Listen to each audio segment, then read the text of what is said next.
fiddling in, and we're on. All right.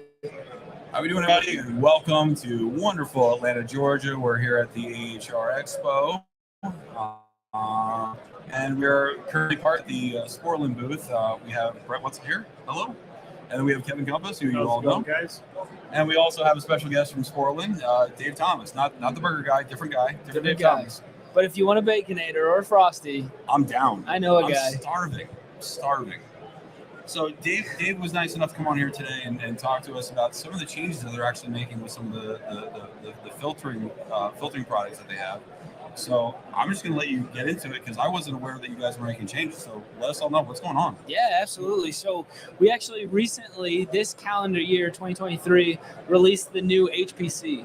So with the new HPC... Hold on. HPC, what does HPC stand for? That is a really good point. So Okay. The HPC stands for Heat Pump Catch-All. Okay. So Catch-All is our trademark name. Understood. Used to make sure that we broadcast a simple message of we catch all the contaminants in a system that you don't want.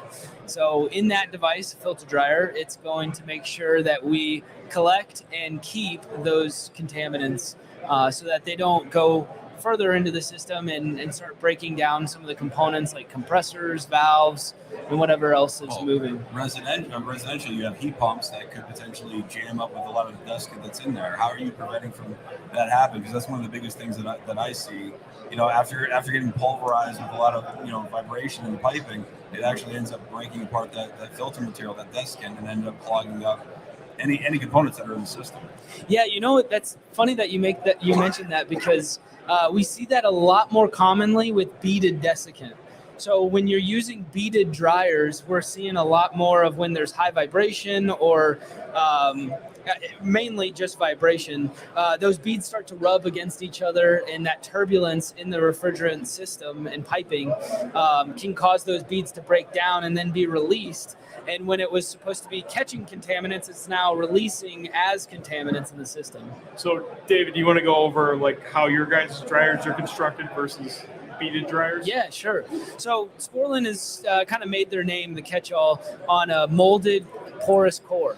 So what we do is we take the desiccant that is in the beaded form, but then what we do is we use a binder. We add a binder to that desiccant, and we essentially tumble it all together, and we put it into, let's just say, cups, and then in those cups we press it, and from that press, it forms the shape of the core, and then we cure it. And so that's how we bind the core together. And so with that, we're using a block of desiccant at that point. It is porous, so you can allow refrigerant to flow through it. And then it actually, because of the block form, it actually filters. It's a filtering device now as well. So with beads, you can't filter anything through beads. But with that core, you can actually filter solid contaminants. Now, is that the same way you guys make the dryer cores as you would the smaller dryers, like a 303? Yeah, so it's just different sizes. Okay. So what's then different than the HPC versus the old catch-all version then?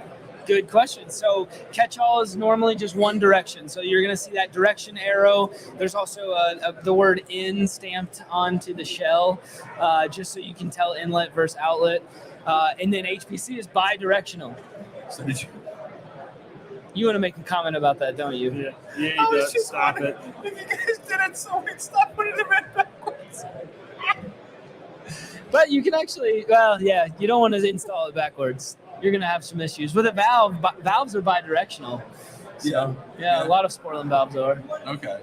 No, I'm thinking of how many times where I've heard someone say, "Oh yeah, I accidentally installed it backwards," and it's clogged. Yeah, really fast. I think I saw what you were talking about. That cone over there, that cone of that compacted desiccant over there. Yes. That's what's actually in there. Yes, that's the core. So you no longer use usually there used to be a small screen in the filter dryers as well as like a mesh, like a metal mesh. Is that still in the filter? Yes. Okay. Yeah. So we don't use a screen anymore, but we do have a metal disc that's in it, as well as a polyester filter pad. So that filter pad is really the main filtering device.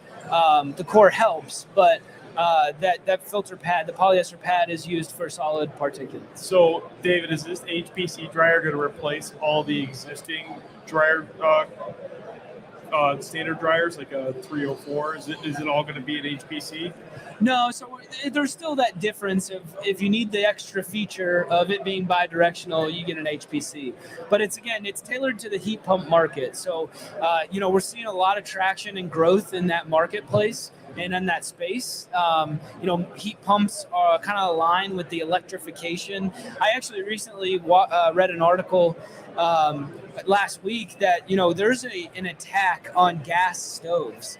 So just like gas furnaces, I think a lot of people don't want natural gas to be used as much. So we're seeing that in our industry as well in HVAC, and so a lot of people like the idea of heat pumps because it uses electricity instead of natural gas. So I know for a fact, like in the state of New York, I know they started actually, preventing any kind of new buildings that actually having gas piping in them. And I know, didn't you say something about Chicago?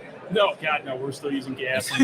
they're going to die on that hill. No, but I know like there's a lot of people that they're stopping the use of fossil fuels, natural gas and stuff in a lot of new construction.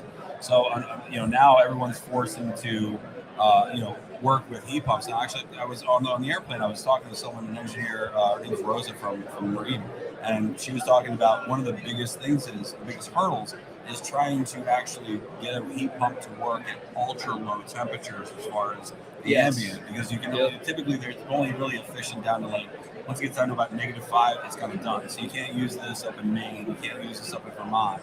Right. So that was one of the things that her and I were talking about. With the Department of Energy making all these standards, making it a little bit harder for our industry. Just they keep adding and compounding issues. To save energy, I understand, but it makes our job a little bit more difficult having to design things around to fit their standards. Right. And I'm sure you guys have had to do that with production as far as your stuff as well. Correct? Yep, absolutely. That's why also, speaking of DOE, we came out with that LAC that was for lower pressure. The 100-pound one? Yeah, 100-pound. Yeah, that's part of the whole AOF standard. Correct? Yeah, that's more, I guess, on the refrigeration side. Yeah. I know we changed quickly from HVAC to listen. refrigeration. You know what? Squirrel Unacceptable. I never This is do my that. first time, guys. I never do that ever. That's a lie. It's not your first time. Okay, it's second time. But yeah, so that's some of the things that we have had to do. Any other new designs in any of your other filtration products that you want to talk about before we get off? No, this is really the major one. We're really focused on just simplifying the product, so making complex things simple. And so that's kind of a big Parker initiative, is simple by design. So just looking at our current product portfolio, seeing where we can improve the product, where we can simplify the product, and I think this is just a really good example of where we've done that. David, one thing I want to have you go over before we sign off here is the sock that goes on the dryer shells. Yeah. Secondary filter. Yes. Yes. You want to go over that a little bit? Yeah, sure. So we recommend that it's only installed in the liquid line, not in the suction line, because of pressure drop reasons. And then I believe unless you're using it for cleanup. Unless you're just temporarily using it for cleanup. If you have a really, really dirty system that you're trying to get cleaned up, that's one instance that you would potentially use it. I could see that. Right? Yeah. Go ahead. Sorry. Yeah, no, that's okay. Yeah, you're definitely, during a cleanup operation, you're more accepting of pressure drop. So I believe that the nominal micron rating is about 20 microns for that secondary filter. And then, so it's just a really good component if you need solid particulates to be filtered out of a system.